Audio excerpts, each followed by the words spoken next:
How many employees you have? Between 130 and 140. So that's a lot of employees. So one of the hardest things is, maintaining a positive culture and a good culture, and more people is harder to manage. So how do you manage that level of employees, and how do you maintain an established culture for your organization? First, a good team. I just said this a few days ago. So I got a few core employees that been with me for a while now. Some 5, 6 years.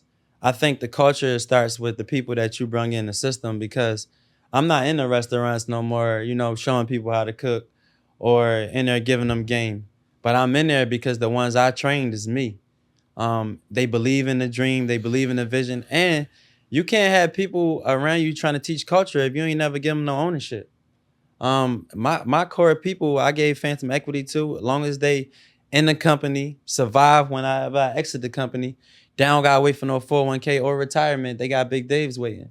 And I think when people got something to look up to and to look for, they give you they all, because that's just like right now, if we was making a bunch of money every single week and we working for a company that we ain't never seen a CEO, we don't know who our biggest manager is. We just know who our field manager is working with us every day. That's a job. I'm giving out careers. It's a difference. People say, how can you give out a career from a sandwich shop? Well, I'm doing it. People that bought houses, they done bought cars. There been people that didn't have a house, been homeless. I didn't see their lives change. I didn't see people take courses in school through Big Dave. So like, I've seen lives change through this. And that's what made me feel good with this, with the culture. And that's one of the scariest things that I really struggle with the franchise, because I always wanted to keep that culture in there, that same feeling when you walk in the locations.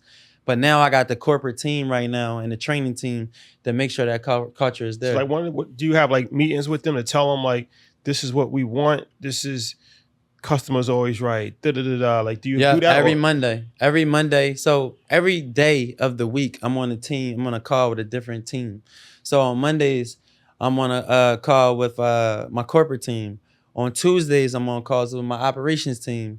On Wednesdays and Thursdays, I might be on a call with just my president. We're working through strategy. On Fridays, I might be now on a call with my franchise team. So like, when I say teams, like, I got a whole team, a franchise team that just deal with the franchising. I got corporate team. I got operations team, but all together we're a family, and it all funnels up and it all works together to make it work. Big Dave is something that is obviously extremely personal to you, Yeah. and we've seen that in business. Is there ever a point that you can see yourself getting to saying that, you know what, we're going to package this up and we're going to sell this? Um, I ain't there yet, but the moment I do get there, I think the whole world will know about it. They'll be everywhere. But what I will say is this: when I first built my gas station location and I had my firstborn daughter, Dallas, I would drive in a car with her. It would just be me and her. And I'm telling y'all something personal I never even shared with the world ever. Not even nobody really. I used to drive with her in the car. I had a donut on my car, right? I'm in a Jaguar. Got no money to put this tire on the car. And I got my daughter in the car, and I used to talk to her. She couldn't even speak. She a baby. But I'm talking to her just like I'm talking to like one of my homies or whatever, my friends. And I'm like, one day we ain't gonna be going through this. One day I'm gonna put Big Dave's on every blue sign, on every exit. So when you grown and you got kids, you can say, "Digga, your daddy's stores." That's what he built. Like, and that's what was personal to me. Like, when I go on Instagram, and sometimes I might write in the caption, I'll be like, "This personal. This is personal. Like, I'm not losing through this. I would stop breathing for this. Like, this is personal that I went for this, because I'm not doing this just for me no more. I'm doing this for every kid that they look at as a stereotype. They ain't supposed to be there. They not gonna make it. They bad to the society. These are all the things that people said about me at once upon a time. But now I'm getting paid to talk. I'm going into schools, changing lives. I just talked to a school the other day, a high school, and they told me, they literally walked up to me, and the lady was like, "I need you to talk to the football team. They losing." I said, "Well, that's already the problem, because y'all already saying they losing.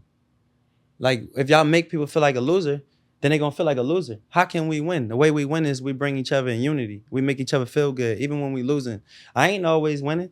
Shit, some months I take roller coaster rides. I take dives. I lose a couple 100,000. Don't matter. I got to get back at it. The moment you say you lost, you lost. Until that moment, you ain't defeated. And when people, they say, oh, I took a loss, I'll be like, nah, you ain't take a loss because you still at it. You still operating. You ain't take a loss. You took a pause, and that sometimes them pauses wake you up to do better. You need that to happen. If everything right now happens good for y'all will never appreciate the times. Y'all won't understand the good times anymore. Because honestly, sometimes like I wake up in the morning, I'll be like, damn, I got something else going on. I got something else going on. And the one moment something don't feel right, you get in stress mode because you got spoiled. But sometimes you need to get unspoiled to feel that this is the reason why you're here. This is why God put you in these situations, because he knew you can handle them.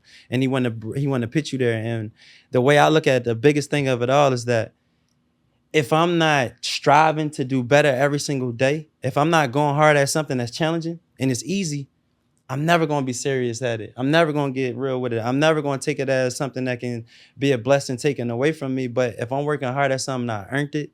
And I know that if I lose it, my life is over. I'm always going to appreciate that more. So Yeah. is there a number though? It's like, I mean, we float around. Hey, listen, around. I tell people all the time, and I'm saying this confidently. Yeah. Big Dave's will be worth $1 billion, and it ain't going to take long to do it. Okay. Yeah. Losing is only an option when it's an option. That's it. That's a fact.